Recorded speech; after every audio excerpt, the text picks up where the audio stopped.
A primeira due diligence de direitos humanos feita por um banco no Brasil. Não teria como a gente comemorar os 10 anos de PGLO sem relembrar esse caso. E a gente não vai falar só sobre o caso, a gente também vai falar sobre os impactos dele para toda a temática de direitos humanos em empresas. Eu sou o Rodrigo, sócio do PGLO. E eu sou o João, advogado do PGLO. Você está no PG On Air.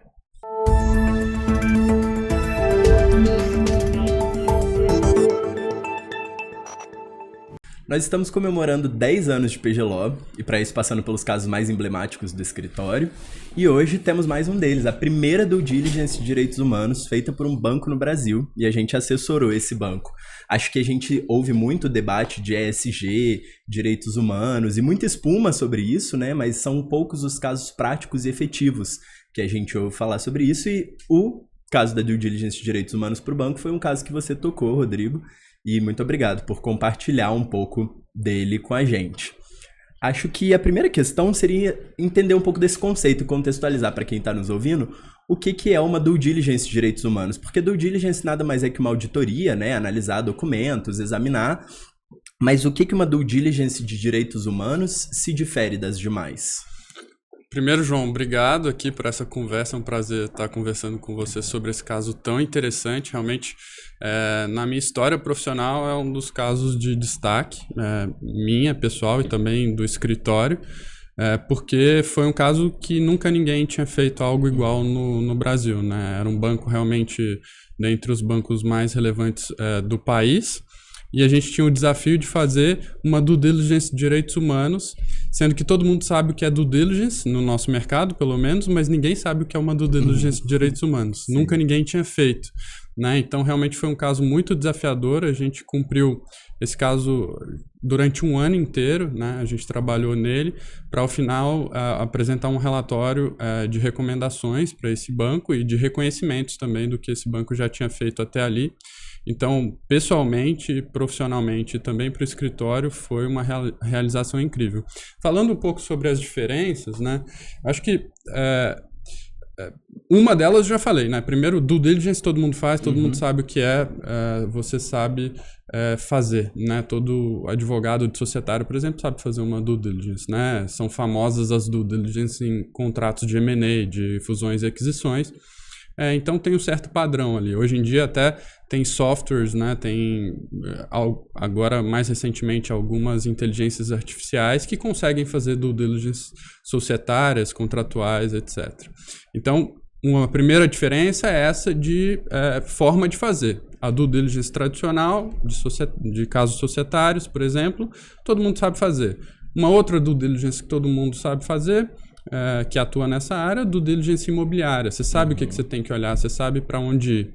Agora, uma due diligence de direitos humanos, você não tem inicialmente nenhum referencial. Naquela época, pelo menos, a gente está falando do começo do começo da história do escritório, 2015. Naquela época, nunca ninguém tinha feito uma due diligence de direitos humanos, pelo menos não aqui no Brasil, né? E a gente tinha que desenvolver essa metodologia, né? Então, essa é uma grande diferença, né? Num primeiro caso, você parte de um padrão de mercado que as pessoas geralmente fazem há décadas, e num segundo caso, você tem que inventar esse padrão, você tem que partir do nada. E uma segunda diferença é que uma due diligence contratual ou societária, ela vai olhar para o cumprimento de determinadas regras que estão positivadas no nosso ordenamento brasileiro, né? De outro lado, uma due diligence de direitos humanos não vai olhar só para as regras que estão positivadas no ordenamento brasileiro. Ela também vai olhar para regras de direito internacional e inclusive para soft laws, às vezes, vai olhar para princípios internacionais, para princípios de direitos humanos, para tratados de direitos humanos, para declarações de direitos humanos. Então, a fonte da checagem é uma fonte bastante diferente. Então, acho que essas são duas diferenças essenciais. Existem outras que a gente pode comentar ao longo da conversa também. Não, mas é super interessante você trazer essa questão da padronização, porque, de fato, tendo uma coisa que era muito nova, né, a princípio, o primeiro passo seria organizar, né? E organizar a partir de insumos. E aí eu fico me questionando, quando esse grande banco procurou o escritório, ele tinha uma demanda específica? Geralmente, como que as empresas procuram o escritório quando elas precisam fazer uma due diligence de direitos humanos? O ideal seria que todas as empresas fizessem due diligence de direitos humanos, né? E cumprissem o que a gente tem hoje como princípios orientadores de direitos humanos e negócios que foram propostos no âmbito da ONU por um grande professor estudioso desse tema, que é o professor John Ruggie, de Harvard. A gente já teve até um episódio sobre ele, sobre a obra dele aqui no nosso podcast. Ele faleceu há pouco tempo. Mas esse documento em si, ele é muito importante para a gente ter em mente os princípios orientadores de direitos humanos. Só que para bancos existem outros documentos que a gente tinha que olhar como nortes também, né? Então, talvez 2 dos principais, que nesse caso específico incitaram aquele banco a nos procurar, são justamente documentos, regulamentos de índices específicos de bolsas, né? Então, hoje no Brasil, e naquela época também, você tinha o ISE, né? Que é o Índice de Sustentabilidade das empresas que negociam os seus valores mobiliários na B3. Né? E o regulamento do ISE e também as revisões que são feitas de tempos em tempos pode eventualmente recomendar atitudes, ações daquelas empresas que estão participando do ISE, recomendar ações específicas na área social, na área ambiental e que são totalmente relacionados a direitos humanos. Existem outros regulamentos também, Dow Jones também tem regulamento. Naquele caso específico, o banco nos procurou em virtude de uma dessas revisões, né, que ele recebeu recomendações desses índices, dizendo, olha, você precisa fazer uma due diligence de direitos humanos, você precisa aprimorar essa e essa área, recomendamos que você siga nesse caminho e eventualmente consulte um consultor externo, e nós fomos esse consultor externo nesse caso. Para além dos índices, para além dos princípios orientadores, especificamente para bancos, você também tem, e já tinha naquela época, os princípios do Equador e também algumas discussões de um grupo de bancos feitas internacionalmente, especificamente sobre direitos humanos, sobre direitos sociais, sobre direitos ambientais, que é o The 10 Group of Banks, né? E eles desenvolveram algumas recomendações. Então a gente partiu nessa análise toda que a gente fez de alguns fundamentos, né? De alguns documentos base, princípios orientadores de direitos humanos e negócios da ONU, desenvolvidos pelo professor John Ruggie, princípios do Equador, recomendações do The 10 Group of Banks e os regulamentos de algumas bolsas de valores que consideram direitos humanos para eventualmente classificar uma empresa dentro de um índice ou não. Legal. Não, isso é uma dúvida que eu até fiquei pensando, né? Quais eram essas diretrizes justamente que vocês seguiram e conseguiram organizar? E esse caso, eu acho que eu tinha acabado de entrar no escritório, foi super interessante acompanhar vocês fazendo ele. Eu me lembro que a divisão da due diligence, no fim, ela privilegiou 3 principais áreas de análise, né? Os colaboradores desse grande banco, os fornecedores a esse banco e os clientes, sobretudo cliente pessoa jurídica. E essa organização, ela surgiu baseado nesses princípios que você comentou, mas como que vocês chegaram nesses grupos? A ideia foi conversar com o banco, entender as dores, ou eram também baseados nas experiências internacionais? Acho que é um conjunto de tudo isso que você falou, né? Como eu comentei aqui no começo da nossa conversa, a gente não tinha um padrão. Se você for fazer uma due diligence de um caso de M&A hoje, todo escritório de advocacia tem a sua planilha. Tem um manual, né? Tem um manual, tem uma planilha de documentos que esse escritório vai pedir, de entrevistas que esse escritório vai querer fazer com pessoas relevantes daquela determinada empresa, e etc. Você tem um padrão. E todas essas planilhas que esses escritórios têm são muito parecidas, muito semelhantes entre si, né? Pedem os mesmos documentos, querem conversar com as mesmas pessoas, membros do conselho, fundadores da empresa, etc. Mas nesse caso a gente não tinha isso, não tinha referência nenhuma. Então a gente falou, olha, para onde a gente vai olhar dentro desse grande banco para eventualmente identificar pontos de melhoria no tratamento de direitos humanos. E a gente pensou em áreas críticas, né? Então foram essas exatamente as áreas que você comentou que a gente acabou escolhendo. A gente resolveu olhar para a área de colaboradores desse banco, toda a equipe que trata dos colaboradores. A gente resolveu olhar para a área de contratação de fornecedores desse banco e a gente resolveu olhar também para os clientes, pessoa jurídica desse banco. Os colaboradores parece muito claro, né? Pode haver violação de direitos humanos a todo instante, quando você está falando de colaboradores. Fornecedores e clientes, pessoa jurídica, talvez não seja muito claro à primeira vista por que a gente quis olhar para essas duas áreas, mas numa segunda olhada fica claro, que é basicamente porque quando você está falando do cumprimento de direitos humanos, você não olha só para aquela empresa em si, mas você olha para toda a cadeia de fornecimento.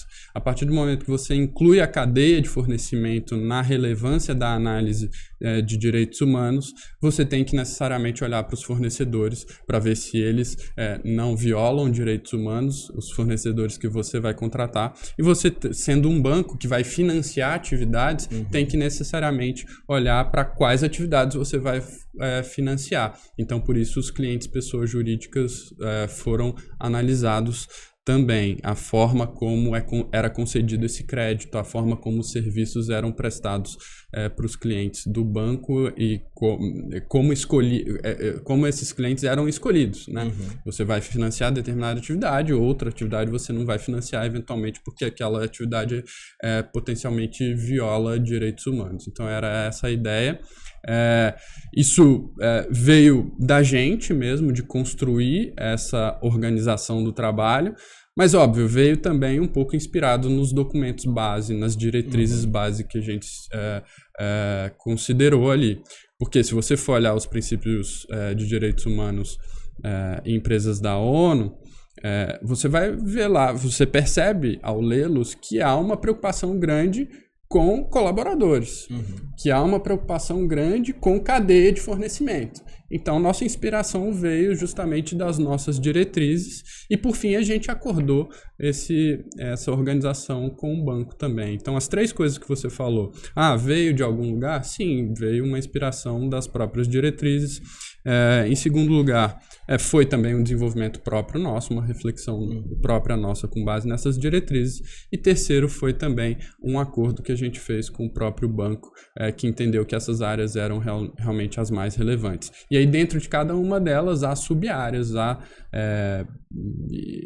que a gente teve que escolher, dentre elas ou não, porque realmente era um banco muito grande, com dezenas de milhares de colaboradores e dezenas de áreas diferentes. Imagino que foi um primeiro refinamento, né? Essas três áreas, os colaboradores, os fornecedores, clientes, pessoas jurídicas, para a partir de então vocês começarem a detalhar dentro de cada uma dessas áreas. E aí, justamente pensando no aspecto prático, né? Vamos começar com os colaboradores, que você falou que é a princípio mais evidente quando se pensa em violações de direitos humanos. Quais documentos vocês olharam nessa due diligence e pensando, por enquanto, só nos colaboradores, vocês chegaram em alguma recomendação de aprimoramento, de alguma política interna? Como que funcionou? Sim, a gente fez recomendações. Em todas essas áreas a gente fez recomendações. Mas falando um pouquinho sobre colaboradores, o que a gente olhou, né? E o que a gente acha que tem que ser olhado mesmo? Primeiro, quando você está falando de colaborador, é uma pessoa que você contratou. Então, a primeira coisa que você tem que olhar é o processo de contratação, né? Como as pessoas são escolhidas, quais perguntas são feitas, a violação nas entrevistas. Por exemplo, pode ter uma violação de diversidade, né? Nas contratações. Você privilegia determinado tipo de pessoa e em detrimento da diversidade do seu plantel de colaboradores. Isso pode ser uma violação de direitos humanos. Como esse processo de contratação é feito? E aí a gente, com essa preocupação, a gente fez entrevistas com as pessoas que contratam no banco, né? Por outro lado, muito óbvio também parece ser olhar o próprio contrato, né? O que diz esse contrato, né? Uma vez dentro do banco, esse colaborador, você tem que tomar cuidado para ele não violar direitos humanos também, né? Então, existia ali no contrato alguma obrigação relacionada ao cumprimento de direitos humanos, a regras de direitos humanos, a respeito aos direitos humanos durante o exercício das atividades ou não. Então, um documento que a gente olhou e um processo que a gente olhou, processo de contratação dessas pessoas para ver se não tinha nenhuma violação, e o documento, o contrato que era finalmente celebrado. Se houver descumprimento de direitos humanos por esse colaborador, o que acontece? Pode ter uma rescisão ou não? O contrato regrava isso ou não? A gente olhou essas coisas, a gente fez entrevistas com as pessoas também para entender o processo de contratação. E eu acho que, por último, eu posso mencionar também um outro tipo de documento, que são as políticas internas desse banco, né? Então, empresas muito grandes, como era o caso desse banco, adotam políticas internas de funcionamento dos seus processos. A gente olhou todas essas políticas que estavam na base desse banco e poderiam ser acessadas pelos colaboradores desse banco, e a gente viu se essas políticas de contratação, de manutenção, de incentivo, programas todos direcionados a colaboradores, estavam num sentido de cumprir direitos humanos ou poderiam ser aprimorados. E aqui, talvez eu possa emendar numa das recomendações que a gente fez. A gente viu que nessa área de colaboradores, e também em algumas das outras, havia, justamente pela empresa ser muito grande, pelo fato dela ser muito grande, havia muitas políticas, de certa forma, todas muito bem feitas nesse caso. A gente sugeriu alguma coisa dentro das políticas, mas talvez uma principal sugestão que a gente fez e que na nossa preparação aqui para esse episódio a gente percebeu que foi implementada, né? A gente foi investigar, a gente percebeu que de fato foi implementado, o que deixou a gente bastante feliz, foi uma organização dessas políticas. Né? Então, como elas estavam de certa forma esparsas e se comunicavam entre si, a gente achou interessante ter um índice de políticas, né? Uma organização, para que todas aquelas políticas fossem apresentadas de uma forma mais didática para todos os colaboradores daquela empresa, e para que todo mundo conseguisse entender a conexão entre elas, né? Quando uma se referia à outra, e de fato elas estão muito bem organizadas hoje, pelo que a gente pôde identificar no site desse banco. Às vezes existe a intenção e a política já está lá, né? Mas ela não é aplicada por falta de acesso, por falta de conhecimento dos colaboradores. Exato. Não, super interessante, e eu acho que, de fato, quando a gente pensa nos colaboradores, como você disse, é mais imediata, né, a assunção de por que a gente precisava olhar em direitos humanos, e aí eu acho que quando a gente pensa já em fornecedores, tem uma complexidade a mais. Você já adiantou um pouco isso pra gente, né? Justamente essa cadeia de fornecimento. Se um fornecedor viola uma política de direitos humanos, o banco, ele vai ser responsabilizado por isso ou não? E aí queria entender se isso fez parte da análise e como vocês analisaram esses fornecedores. Perfeito. Tem uma preocupação de responsabilização civil, né? Em algumas áreas, por exemplo, a área ambiental, você vai ter a responsabilização. Em outras, isso não é muito claro no nosso ordenamento ainda. Mas do ponto de vista de direitos humanos, o que se entende é que há responsabilidade, né? A partir do momento em que você quer cumprir os princípios orientadores, você assume que há essa responsabilidade com a cadeia de fornecimento. Então, quando a gente estava olhando para contratação de fornecedores, a gente fez a mesma coisa que a gente fez quando a gente olhou para colaboradores. A gente tentou entender o processo. Como é feito o processo de contratação de fornecedores? Vocês investigam as atividades desses fornecedores? Vocês visitam esses fornecedores? Como é feito o contrato? Então, olha para o documento de contratação. Como é feito o cadastramento desse fornecedor no banco? Como que vocês investigam as atividades? Esse é um fornecedor que tem processos relacionados a violações de direitos humanos, ele é bloqueado? Por quanto tempo ele é bloqueado? Enfim, quais eram as políticas? Então a gente olha os contratos, a gente olha o processo, a gente olha as políticas do banco, as políticas escritas mesmo do banco, para eventualmente fazer recomendações em cima delas. E nesse caso, uma das recomendações que a gente fez e que não existia até então, era no contrato padrão do banco de contratação de fornecedores, de cadastramento de novos fornecedores, não existia uma hipótese de vencimento antecipado para os casos de violação de direitos humanos. E essa foi uma recomendação importante que a gente fez. Eu acho que vocês, dentre todas as hipóteses de vencimento antecipado dos contratos de financiamento e outros contratos de financiamento, não, desculpe, dos contratos de contratação de fornecedores e todos os outros contratos do banco, a gente acha relevante ter uma hipótese de vencimento antecipado quando a contraparte viola direitos humanos, para vocês eventualmente não serem responsabilizados por estarem no meio dessa cadeia de fornecimento. Legal. Já é um cuidado prévio, né? Antes de contratar.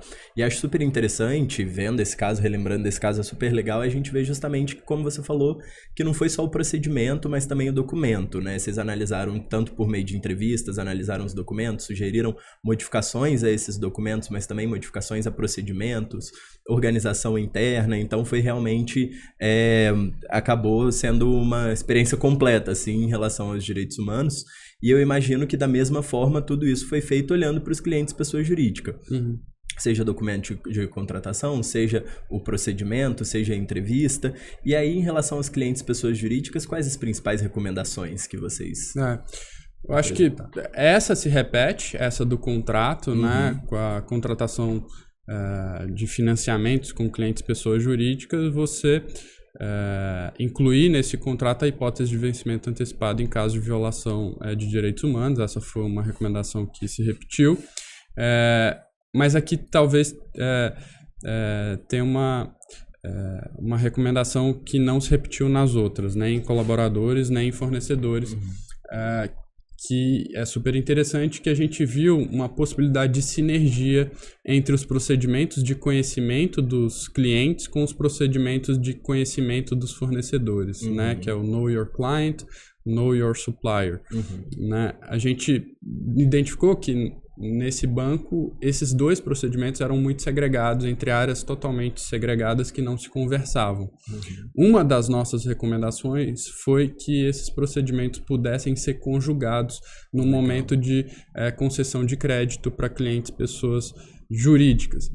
Por quê? Porque em sendo um banco, muitas vezes o cliente pessoa jurídica é cliente do banco também. Então você já fez o Know Your Client, você já fez o Know Your Supplier, e você vai fazer também de forma integrada o Know Your Supplier com o Know Your Client, pegando as informações sendo trocadas entre essas duas áreas do banco no momento em que aquele seu cliente é também seu fornecedor, né? Então você foi uma sugestão que a gente fez de congregar esses dois procedimentos para aumentar a eficiência, se utilizar da sinergia e se aprofundar realmente no conhecimento das atividades daquele cliente barra fornecedor, nesse caso.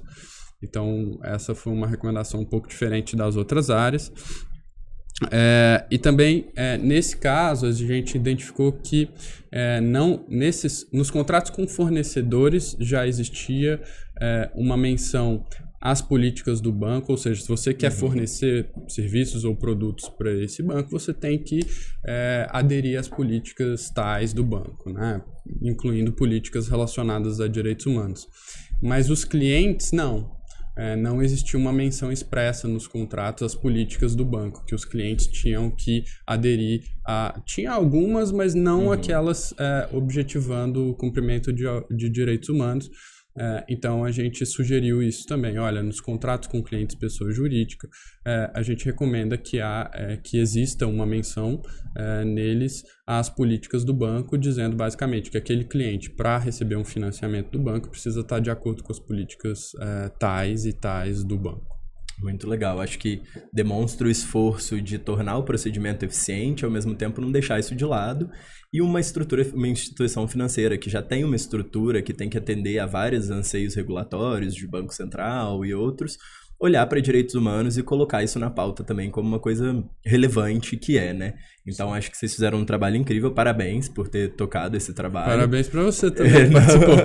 Participei como estagiário. Foi meu primeiro trabalho como estagiário já no encerramento. Mas foi incrível ter visto. E eu acho que para você que estava desde o início tocando fazer esse diagnóstico, fazer recomendações e acompanhar as implementações dessas recomendações num trabalho que é tão gratificante, deve ter sido uma experiência única, né?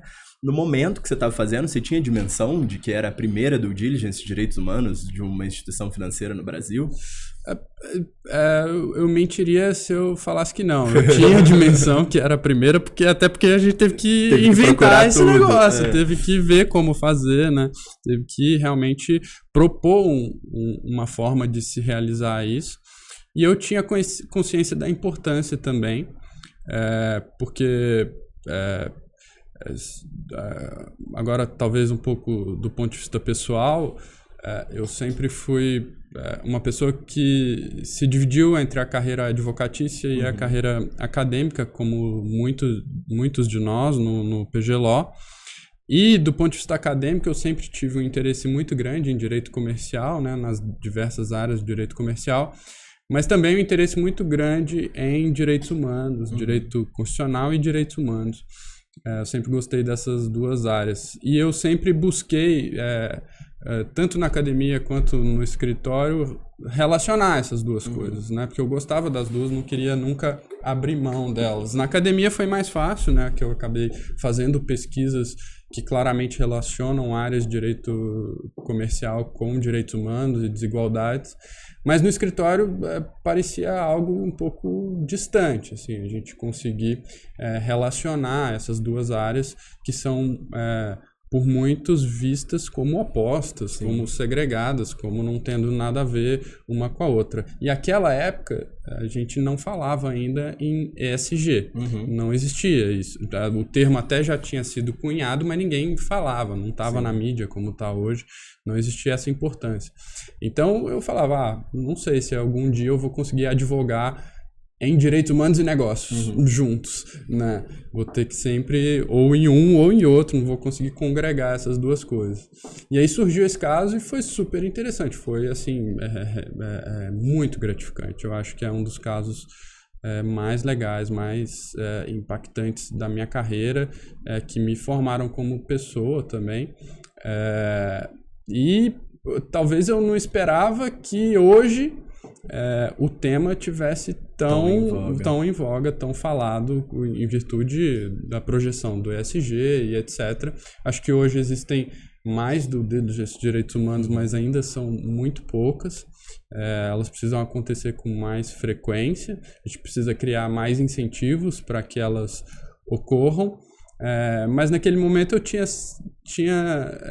ciência da importância daquele primeiro trabalho, não só para mim pessoalmente ou para o escritório, mas também como um trabalho que fosse o início das due diligence de direitos humanos no país, né? A gente tinha essa consciência sim, e a gente lidou com ela com muita responsabilidade ao desenvolver uma metodologia de realização desse tipo de due diligence. O que eu não esperava é que hoje, 10 anos depois, o tema tivesse tão falado como tá. Essa é a única coisa que eu não esperava. O resto todo eu já tinha consciência. Legal, não, mas foi muito interessante você compartilhar o seu perfil justamente porque, além de ser muito inspirador, pelo menos para mim, eu acho que nesse momento que estamos comemorando 10 anos do escritório, ele reflete muitos valores que a gente vê na advocacia e que a gente adota no escritório, né? A academia de mãos dadas com a advocacia, olhando justamente para ESG, questões de governança e vendo a importância disso e pegando casos que são casos emblemáticos, que são casos que no começo pode parecer um problema, a gente não tem tanta baliza, tantos casos que a gente vê parecidos, mas que a gente sempre encontra uma solução eficiente para o cliente olhando como um todo, né? Não olhando especificamente, mas olhando isso como um todo. Acho que muito obrigado, Rodrigo. Foi muito interessante ouvir mais sobre esse caso e conhecer um pouco mais desse perfil e do perfil do escritório e como a gente atuou nesse caso. Eu que agradeço, João. Pode me chamar mais vezes para conversar sobre esse caso, que realmente é um dos mais impactantes e mais legais que eu já fiz na minha carreira. Maravilha.